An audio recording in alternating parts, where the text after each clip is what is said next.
Hello civil engineers, जब भी आप कहीं पे कंस्ट्रक्शन का वर्क करवाते हैं तो उस कंस्ट्रक्शन के वर्क करवाते समय अगर आपका बारिश स्टार्ट हो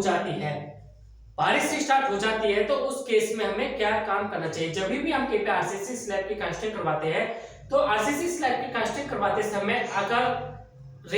बारिश स्टार्ट हो जाती है तो हमें उस केस में स्टेप बाय स्टेप हमें ये स्टेप फॉलो करने चाहिए जो मैं आज आपको डिस्कस करने वाला हूं। जब भी हम आरसीसी स्लैब की कास्टिंग करवाते हैं, आरसीसी स्लैब की कास्टिंग करवाने से पहले हमें वेदर का ध्यान रखना चाहिए। जब भी हम कहीं पे आरसीसी स्लैब कास्टिंग करवाते हैं तो सबसे पहले हमें मौसम का, टेम्परेचर का पता होना चाहिए या फिर जो हमारा वेदर होता है उसका वेदर का हमें पता होना चाहिए कि किस टाइम पे हमारी बारिश स्टार्ट हो सकती है। अगर हमारा वेदर ज्यादा खराब है तो हमें उस दिन आरसीसी स्लैब की कास्टिंग नहीं करनी चाहिए। अगर हमारी ज्यादा रेन होती है, अगर नॉर्मली बारिश पड़ती है तो हमें उस टाइम पे आरसीसी स्लैब की कास्टिंग को कंटिन्यू रखना चाहिए। जब भी हम अपनी आरसीसी स्लैब कास्टिंग करते हैं तो हमें वेदर या फिर हमें मौसम का ध्यान रख के हमें कास्टिंग करनी चाहिए। उसके बाद में हमें कंक्रीट वाटर सीमेंट रेशो, जो हम आरसीसी स्लैब की कास्टिंग करते हैं, आरसीसी स्लैब की कास्टिंग में करते समय या फिर हम जो रेशो यूज करते हैं कंक्रीट का, उसमें हमें M25, M30 या M40 का हम कंक्रीट यूज कर रहे हैं तो उसमें हमें कंक्रीट का वाटर कंटेंट को हमें कम रखना चाहिए। अगर हमारा वाटर कंटेंट कम होगा तो जिससे हमारा जो बारिश में कंक्रीट स्लाइडिंग नहीं होगी। वाटर कंटेंट हम कंक्रीट में कम रखेंगे, वाटर कंटेंट कंक्रीट में कम होने की वजह से बारिश में कंक्रीट बहेगा नहीं और प्रॉपर तरीके से जल्दी स्ट्रेंथ लेगा। जब भी हम बारिश के मौसम में आरसीसी स्लैब की कास्टिंग करते हैं तो हमें ओपीसी सीमेंट यूज करना चाहिए। ओपीसी सीमेंट यूज करना चाहिए 33 और या फिर हमें 53 ग्रेड का ओपीसी सीमेंट यूज करना चाहिए। ओपीसी सीमेंट हम इसलिए यूज करते हैं, ओपीसी सीमेंट यूज करने का रीजन यह होता है, यह ओपीसी सीमेंट जल्दी सेट स्ट्रेंथ लेता है और जल्दी इसकी सेटिंग टाइम होती है। नॉर्मली हम देखते हैं सीमेंट की सेटिंग टाइम 30 मिनट्स होती है और final setting time, initial setting time 30 minutes है और फाइनल सेटिंग टाइम 10 आवर होता है। जब भी हम आरसीसी स्लैब की कास्टिंग करते हैं बारिश के मौसम में तो हमें सीमेंट में जो हमारा कंक्रीट बनता है उसमें हमें कम से कम वाटर कंटेंट हमें कंक्रीट का रखना चाहिए, कम से कम हमें पानी मिलाना चाहिए और उसमें जब हम सीमेंट यूज करते हैं ओपीसी सीमेंट हमें यूज करनी चाहिए।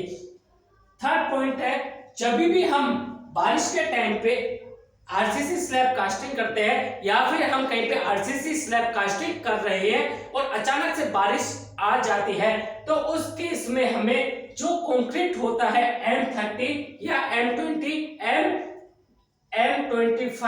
या M30 जो हम कंक्रीट यूज करते हैं उसमें हमें एक्स्ट्रा सीमेंट यूज करना चाहिए। जो हम आरसीसी स्लैब कास्टिंग करते समय जो रेशो हम यूज कर रहे हैं उसमें हमें एक्स्ट्रा सीमेंट यूज करना चाहिए। फोर्थ रीजन होता है आरसीसी स्लैब स्लोप। जब भी हम बारिश के टाइम पे आरसीसी स्लैब कास्टिंग करवाते हैं या फिर हम छत की ढलाई करते हैं तो आरसीसी स्लैब का जो कंक्रीट होता है उसमें हमें स्लोप देना चाहिए। स्लोप हम इसलिए देते हैं, जो हमारी बारिश आती है कंक्रीट पे बारिश का पानी आता है तो एक स्लोप होने की वजह से वह पानी नीचे चला जाता है और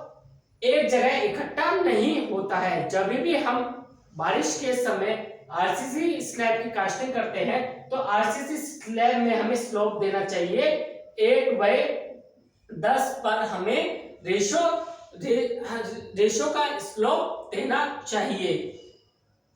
नेक्स्ट पॉइंट है सीमेंट बैग यूज तिरपाल। जब भी हम बारिश के टाइम पर आरसीसी स्लैब कास्टिंग करते हैं और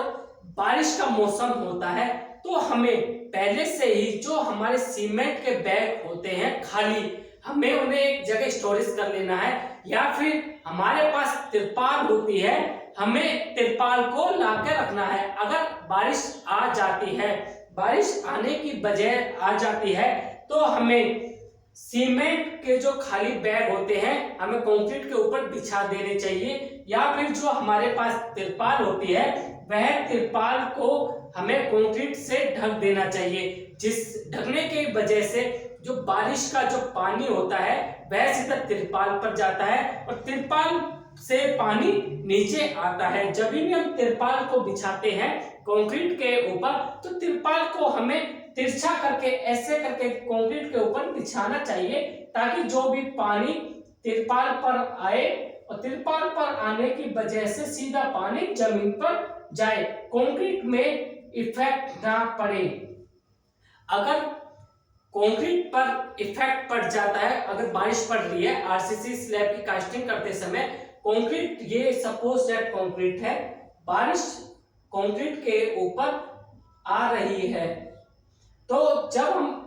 बारिश आने की वजह से कंक्रीट का जो सीमेंट होता है वह सीमेंट फाइन एग्रीगेट और कोर्स एग्रीगेट सभी जने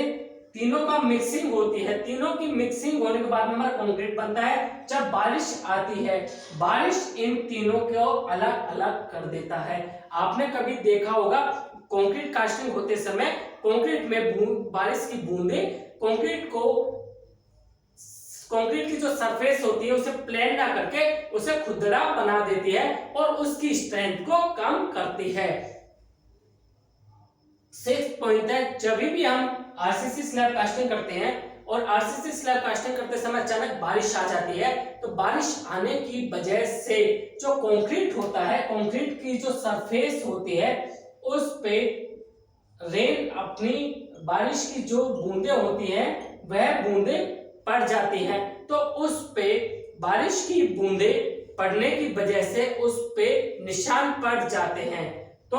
बारिश बंद होने के बाद में अगर कंक्रीट को ज्यादा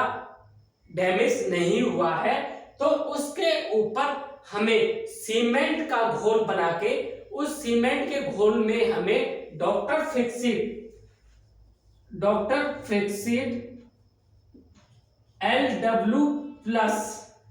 LW प्लस मिला लेना है। 50 केजी सीमेंट में हम 50